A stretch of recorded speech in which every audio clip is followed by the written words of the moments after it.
É noite de sábado. Você chega tarde em casa após um cansativo turno e, como de costume, resolve ligar a TV antes de dormir. Você liga no canal 5 e percebe que a programação é bem monótona e provavelmente não terá quase ninguém interessado nesse canal. Até que de repente, algo muito estranho acontece.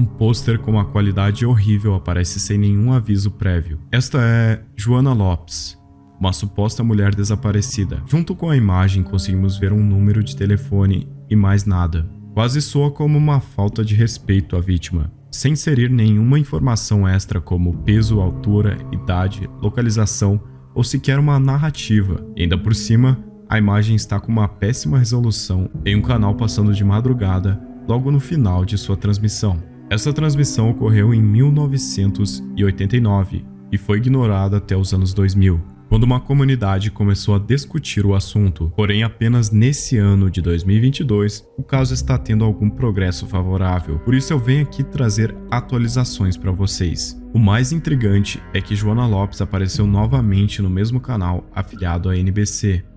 Isso ocorreu em 1991. Da mesma forma que a anterior, a única pista que tínhamos era o número de telefone e ao final da transmissão, conseguimos ver que provavelmente a notícia foi transmitida em Chicago.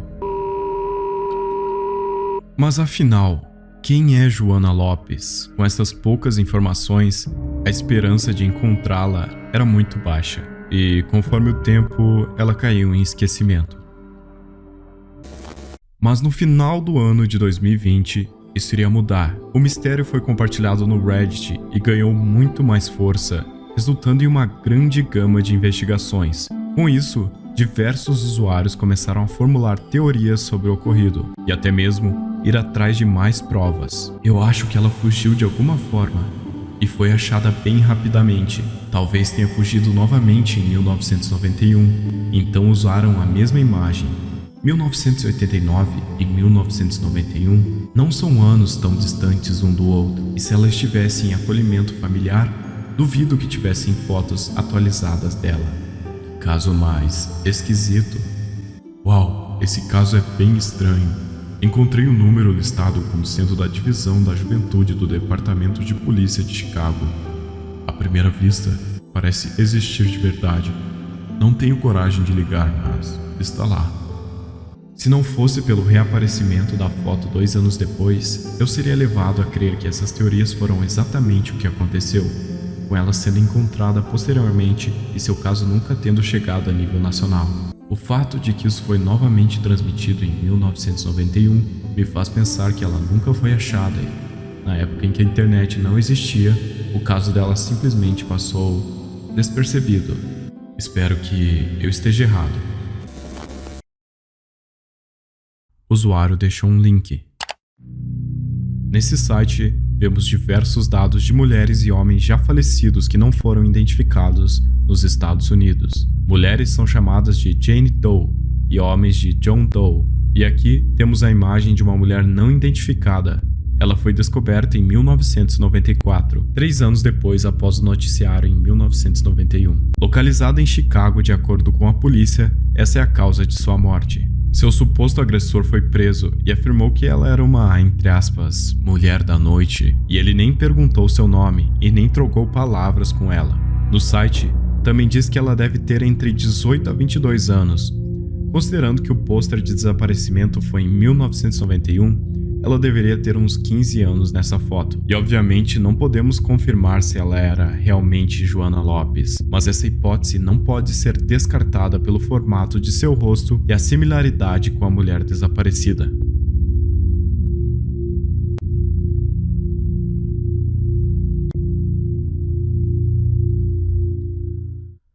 Um usuário do Reddit, também responsável pelas pesquisas, achou diversas gravações de pessoas desaparecidas sendo divulgadas na TV reforçando a ideia que o caso de Joana era sim real. Outra prova que indica que esse caso é real foi o desaparecimento de Tricia Kelest, que ocorreu em 1982, também em Chicago. As notícias começaram a ser publicadas em caixinhas de leite e jornais em 1998, e em 1988 foi anunciado no mesmo canal que Joana Lopes apareceu.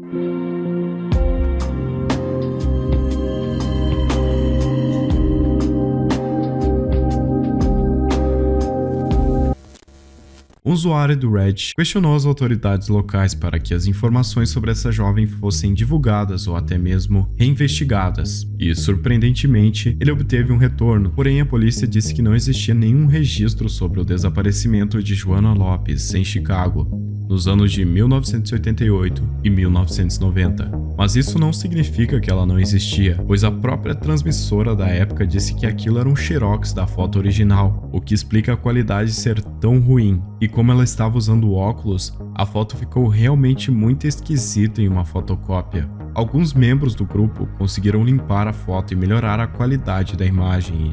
Usando uma edição digital avançada, esse usuário conseguiu fazer uma recriação surpreendente do rosto de Joana.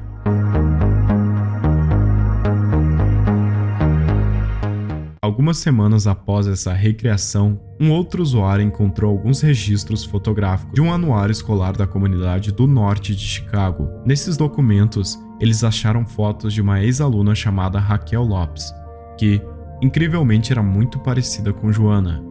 Segundo dados, Raquel era uma caloura de 1988 e a primeira transmissão de Joana foi em 1989. Por isso, os usuários começaram a pensar que Raquel era o nome verdadeiro de Joana. Porém, outros dados dizem que ela frequentou todos os anos da escola, nunca tendo desaparecido em nenhum período, e as esperanças estavam se perdendo até que...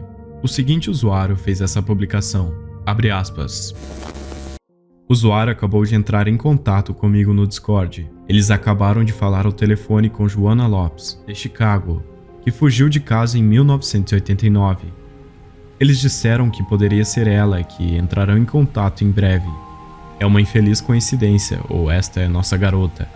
Só o tempo irá dizer. Mas duas Joanas Lopes desaparecidas em 1989 na mesma cidade seria mera coincidência? Não divulgaremos como conseguimos o número para a segurança e proteção das pessoas envolvidas, mas verifiquei as informações com o usuário e eles estão sendo honestos. Agora só precisamos ver se Joana passa e nos liga de volta. Se ela o fizer, podemos estar no final da investigação. Se ela não fizer, temos a pior coincidência do mundo em nossas mãos. Fique ligado. Estamos dando a ela uma semana para nos ligar de volta. Então enviaremos uma mensagem para ela e tentaremos descobrir o que está acontecendo. Portanto, se não houver atualizações imediatas, pedimos desculpas.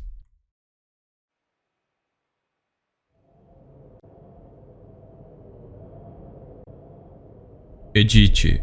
Ok, já se passaram cerca de 3 meses e obviamente podemos entrar em contato com ela. Temos uma teoria bastante satisfatória de como todo esse incidente aconteceu.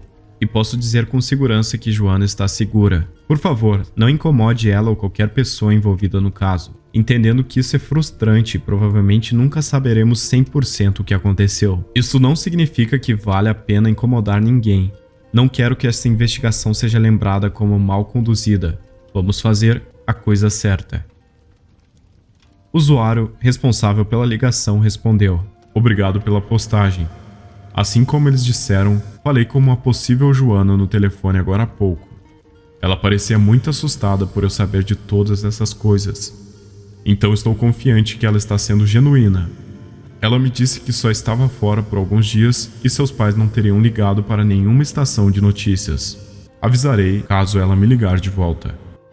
De acordo com teorias, o usuário Bubblegum tinha alguns recursos bastante profundos em mão e usou para encontrar uma correspondência em potencial e ligou para o número de telefone anexado à pessoa. Bom, então reunindo todas as pistas podemos formular uma teoria em cima disso.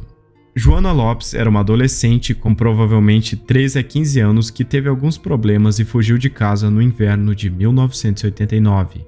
e a família anunciou seu desaparecimento na TV local, mas ela deve ter retornado brevemente à sua família, visto que na polícia não existem registros da jovem. Ela pode ter novamente fugido em 1991, porém eu acredito que não seja o caso, já que podemos ver que a fita que está passando é praticamente a mesma do primeiro desaparecimento, o que indica que eles apenas reutilizaram o fechamento da transmissão, e a jovem acabou aparecendo ali sem querer, pois ela já estava na fita. Por isso, ela fica poucos segundos na tela, diferente da primeira vez que ela aparece, onde ela fica até o final da transmissão da TV.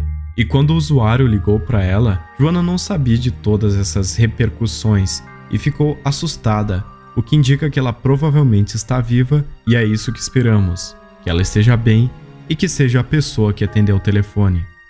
Mas caso ela não seja e seja a mulher que vimos anteriormente, espero que descanse em paz.